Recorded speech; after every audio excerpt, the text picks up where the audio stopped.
Kemudian ayat berikutnya, Qulna berkata kami, ihbitu turunlah kalian minha darinya jami'an semuanya. Fa imma ya'tiyanna maka jika sungguh datang kepada kamu semua minni dari saya hudan petunjuk. Faman maka barang siapa tabi'ah mengikuti orang budaya petunjuk-petunjuk saya, fala khaufun maka tidak ada ketakutan alaihim atas mereka, walahum dan tidak mereka yahzanuna berduka cita mereka. Qulna bitu minha jami'an, kami berkata turunlah kalian dari surga semuanya. Setelah resmi Nabi Adam melanggar, Nyai Hawa ikut melanggar, Iblis yang melanggar karena masih menggoda Nabi Adam sampai Nabi Adam tertipu. Akhirnya Allah membuat keputusan, ihbitu, wahai Iblis turunlah kamu, wahai Adam turunlah kamu, wahai Hawa turunlah kamu. Jami'an semuanya. Akhirnya Iblis turun ke bumi, Adam turun ke bumi, Nyai Hawa turun ke bumi. Kemudian di bumi mana mereka jeblok itu belum ada hadis sahih yang menerangkan. Kalau riwayat-riwayat yang lemah banyak. Ada yang mengatakan Nabi Adam di Libya, Nyai Hawa di Libya, kemudian bertemu di Mina, di Jabal Rahmah, sehingga banyak orang jamaah haji Indonesia yang belum kawin datang ke Jabal Rahmah, kemudian namanya ditulis di situ. Biar apa? Cepat ketemu pasangan hidupnya macam-macam. Padahal dasar hukumnya yang sampai ada. Makanya pindah sajalah dari surga ke bumi. Kemudian Allah meneruskan, fa imma ya'tiyannakum minni hudan faman tabi'a hudaya fala khaufun 'alaihim wala hum yahzanun. Maka jika datang kepada kalian petunjuk-petunjuk dariku, maka siapapun yang mengikuti petunjukku, maka dia tidak akan pernah terhingga merasa takut dan tidak akan pernah terhingga kesedihan. Setelah Nabi Adam pindah dari surga ke bumi, maka Nabi Adam fajtabahu, dipilih oleh Allah menjadi nabi. Dan pada waktu itu yang dipimpin hanya satu, Nyai Hawa. Berarti umatnya Nabi Adam baru sitok Nyai Hawa. Berarti Nabi Adam sebagai nabinya, Nyai Hawa sebagai umatnya. Walaupun baru berdua, Adam diberi petunjuk oleh Allah, hudan. Apa hudan? Jalan yang bisa menyampaikan kepada tujuan. At-thariq al-musilu ilal ghayah. Petunjuk itu adalah jalan yang menyampaikan seseorang kepada tujuan. Lah tujuan manusia itu kemana? Kemana? Surga. Jadi panjenengan dari surga akan kembali ke surga lagi. Kalau dari surga kembali ke surga berarti berhasil. Kalau dari surga kembali ke neraka ini yang fosil, Pak, rugi, Pak. Rugi. Yang tadinya sudah berada di surga, kakek nenek kita itu. Kemudian Pak, ada orang kembali ke neraka, ini namanya al-fosil, orang yang betul-betul rugi. Baru berhasil beruntung kalau bisa kembali ke surga. Lah supaya bisa kembali ke surga, Allah menurunkan hudan, petunjuk, yaitu jalan yang bisa menyampaikan seseorang kepada tujuan. Begitu. Namun sayang, berapa banyak orang sudah diberi hujan tak pedoman pun. Namun buku pedomannya Pak hanya disimpan di almari loh Pak. Tidak pernah dibuka Pak. Tidak dibuka.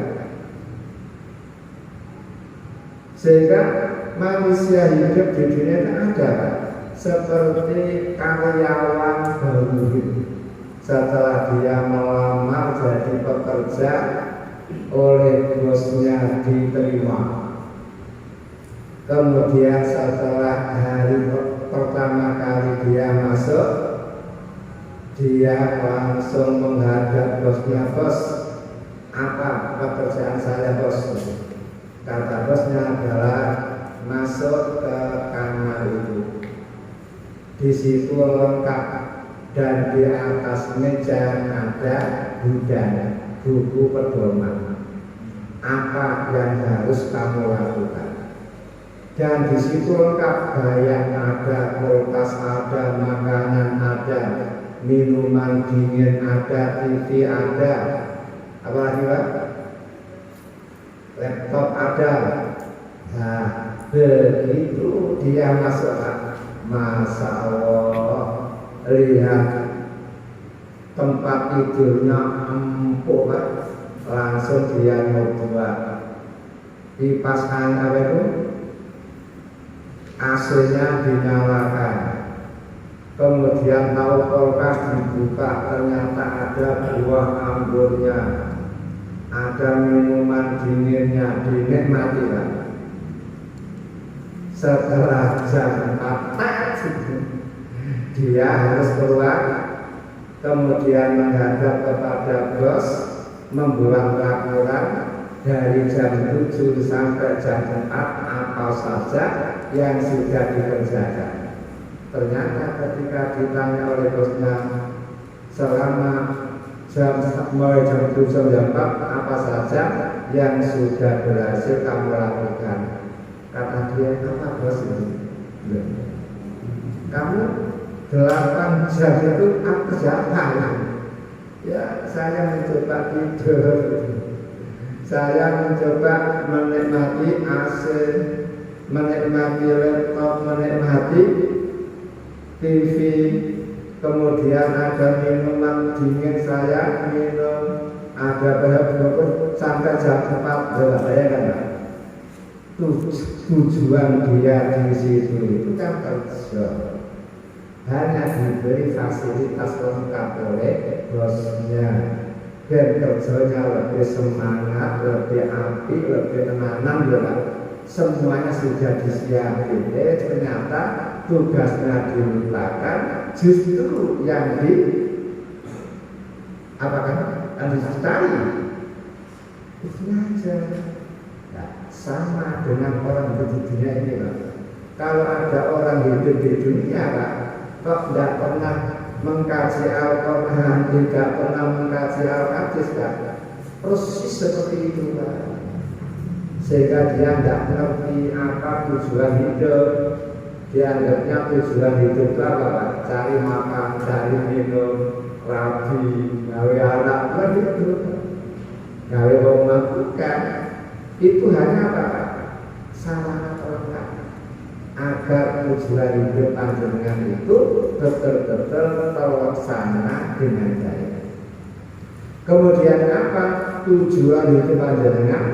Wa ma khalaqtul jinna wal insa illa liya'budun. Hanya itu Pak. Jadi Allah membuat kita itu bukan untuk makan, bukan untuk menikmati angin, air, dingin, bukan untuk menikmati TV, bukan untuk menikmati AC.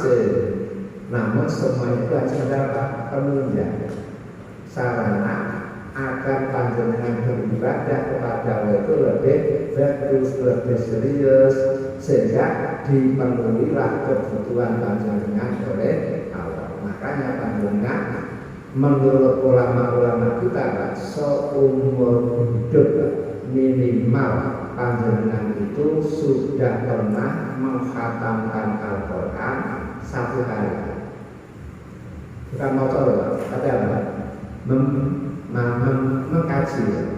Mengkaji Al-Quran alal-akal bahwa tidak minimal 1 kali. Apa bisa Pak? Ya tidak bisa kalau dia ngaji bersama sini tidak bisa. Tahu tidak bisa. Harus apa? Dipelajari sendiri. Di rumah harus baca sendiri minimal tiap hari 17 ayat. Tiap hari 17 ayat terus terjemahannya 1 tahun khatam sekali. Namun ada kurang 1 ayat ya, berarti apa? Dalam 1 hari ada yang 12 ayat. Sehingga nanti panjenengan terbebas dari apa? Kewajiban. Karena sudah pernah mengkhatamkan mengkaji Al-Quran. Itu aja. Itu harus kan? Syukur-syukur bisa Ramadan April dikebut Pak. Mengkaji karena Nabi Muhammad sendiri tiap Ramadan 1 kali khatam, kadang-kadang 2 kali. Imam Syafi'i 1 bulan Ramadan rata-rata 60 kali khatam. Karena kalau sudah Ramadan tiba, Imam Syafi'i cuti, tidak mau dosen, tidak mau diundang ceramah, wis ngaji gitu. Sehingga zaman Imam Syafi'i tidak ada Pak, buka bersama tidak ada penceramah, tidak ada ceramah, tidak ada buka, tidak ada. Maka kok kiai-kiainya malah yang semuanya menghatamkan Quran. Karena apa?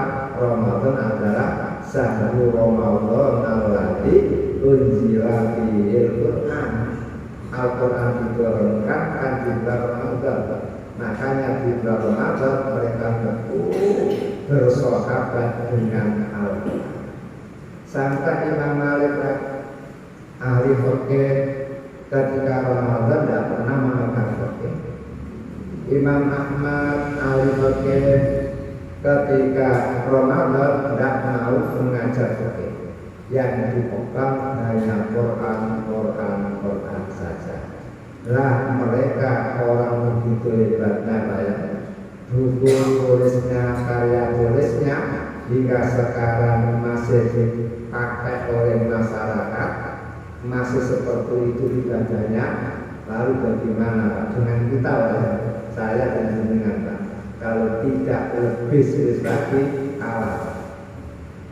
Karya tulis tidak punya, ibadah sedikit, berarti kan betul-betul kalah berlomba dengan para ulama zaman dahulu.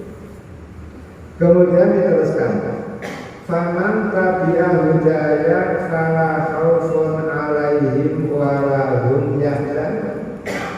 Siapa yang mau mengikuti petunjuk-petunjuk Allah, maka dijamin tidak akan terhingga rasa takut. Dijamin tidak akan terhingga rasa sedih. Kesedihan akan hilang, rasa takut pun akan sirna. Hanya ulama dalam mengartikan ayat inilah pecah menjadi dua. Pertama, fala khaufun alaihim wala hum yahzanun, ini untuk hari kiamat. Jadi setelah hari kiamat tiba, trompet yang kedua ditiup, semua orang ketakutan. Namun orang yang istiqomah mengikuti petunjuk-petunjuk Allah tenang, santai, tidak ada rasa takut, tidak ada kesedihan dan apa-apa. Mengapa kau tidak takut? Mengapa kau tidak sedih? Ya, karena sejak di dunia sudah diberi bocoran oleh Al-Quran, diberi bocoran, Pak, sehingga orang mukmin itu sudah ada persiapan. Kalau ajal habis akan bertemu dengan siapa, Pak? Malaikat banyak duduk mengepung dengan membawa kain kafan dan minyak wangi. Itu kalau yang akan mati orang mukmin. Kemudian setelah itu malakul maut, malaikat maut datang. Kemudian duduk di sebelah kepala calon mayit. Kemudian diambil pelan-pelan.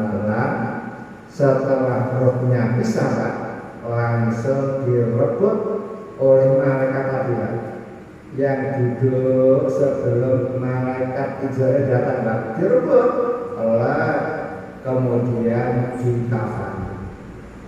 Kemudian dikasih anut minyak wangi dari surga. Kemudian disolati oleh malaikat. Kemudian baru dibawa naik ke langit pertama. Pintu langit diketuk. Kemudian dibukakan oleh penjaga. Penjaga tanya, rohnya siapa ini? Oh, rohnya Muhammad. Langsung, Pak, stop, tidak boleh bergerak, karena saya ingin ikut mensolati. Betul, Pak, bergerak sebentar, sehingga banyak manusia di dunia ini, Pak, tidak terkenal di bumi, namun sangat terkenal di langit. Malaikat di langit lapisan 1 kenal dengan lapisan 2 kenal sampai lapisan 7 kenal. Oh, kenal bagaimana? Iya.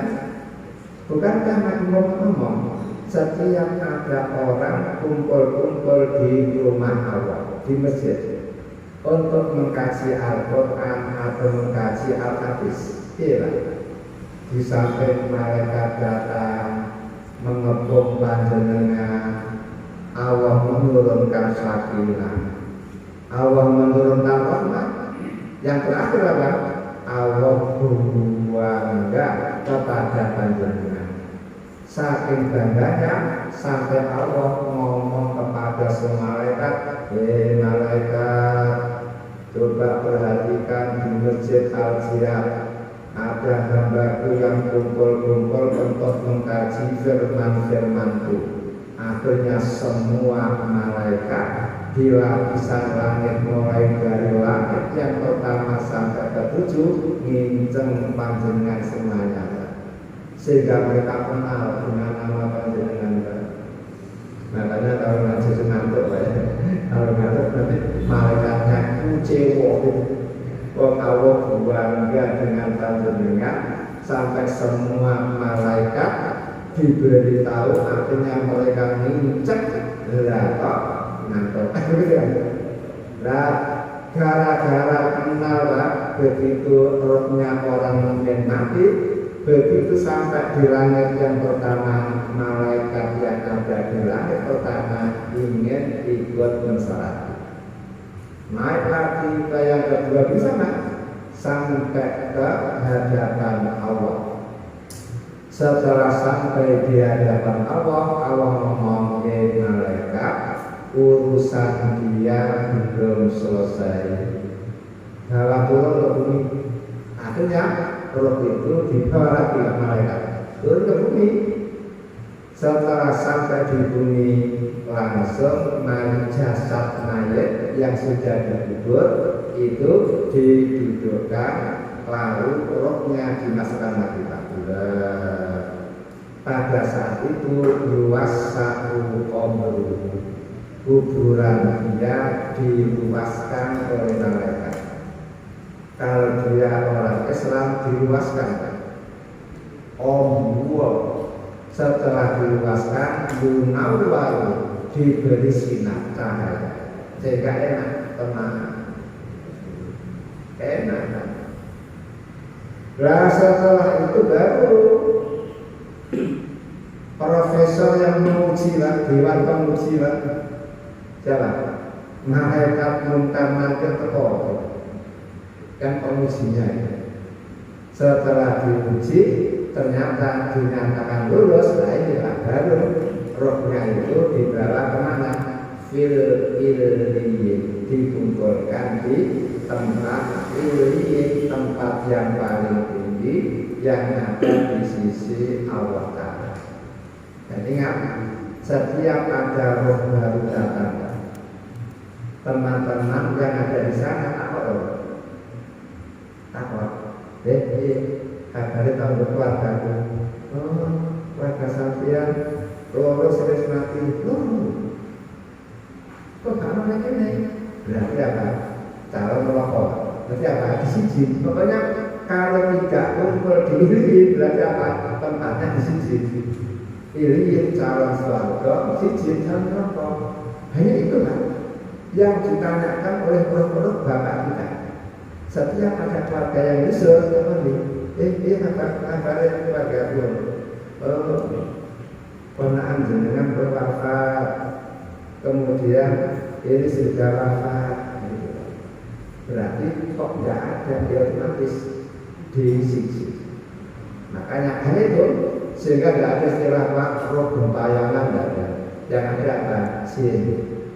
Setan yang jangan ngaku-ngaku rohul, ngaku-ngaku rohnya orang yang mati. Itu ya. Nah, dengan demikian orang mukmin tidak takut. Karena apa? Sudah ada bocoran dari Al-Quran dan tidak susah. Beda dengan orang kafir, Pak. Begitu menghadapi kematian saja, malaikat datang sudah takutnya luar biasa. Mengapa kita takut? Karena tidak mau mengikuti petunjuk-petunjuk Allah. Makanya enak jadi orang mukmin. Karena apa? Hidup di dunia ini kan hanya terminal untuk melanjutkan ke terminal yang berikutnya, yaitu barzakh. Barzakh juga merupakan terminal untuk melanjutkan perjalanan ke akhirat. Akhirat pun terminal untuk menghadapi hisab. Habis hisab juga terminal untuk meneruskan perjalanan momot di jembatan. Ini yang hisab. Makanya sudah diberi bocoran oleh Islam, akhirnya orang Islam bisa mempersiapkan diri. Lah dari sini maka panjenengan harus tahu ada istilah tabiat, mengikuti. Kemudian kalau di dalam surat Toha, surat yang ke-20 ayat 123 ada istilah ittaba. Faman ittaba hudaya fala yazillu wala yasqa. Siapa ketika hidup di dunia mau mengikuti petunjuk-petunjuk saya, maka dia tidak akan tersesat dan tidak akan celaka. Ada tabiat, ada ittaba. Kalau panjenengan kuliah ambil jurusan bahasa, panjenengan tahu perbedaan tabiat dan ittaba. Kalau ittaba mengikuti dengan rasa berat, mengikuti Islam tapi masih ada rasa berat.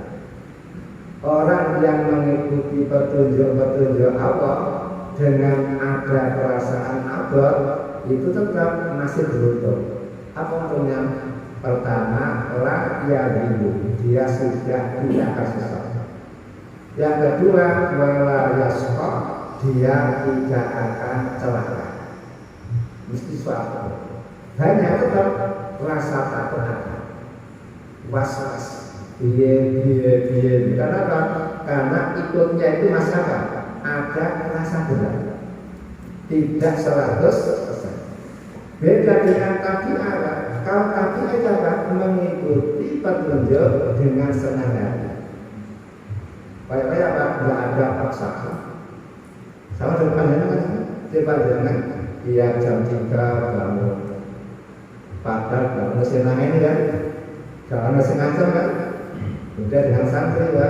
Kalau santri kan bangunkan oleh pembinanya itu. Kalau nggak mau bangun di curi bayu itu sebenarnya ikut, tapi ada unsur apa? Keterpaksaan namanya ittaba.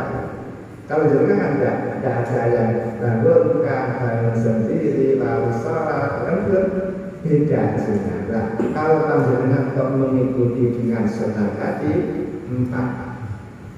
Pertama, tidak akan sesat. Kedua, tidak akan celaka. Ketiga, tidak ada rasa takut. Yang keempat, tidak ada rasa sedih. Jadi senang saja ketika menghadapi ajal, ketika menghadapi kematian. Sekian orang punya maaf, mari kita akhiri dengan doa kafaratul majlis. Subhanallahumma wa bihamdika, asyhadu an la ilaha illa anta, astaghfiruka wa atubu ilaik. Walhamdulillahirabbil alamin wal afwu minkum. Assalamualaikum warahmatullahi wabarakatuh.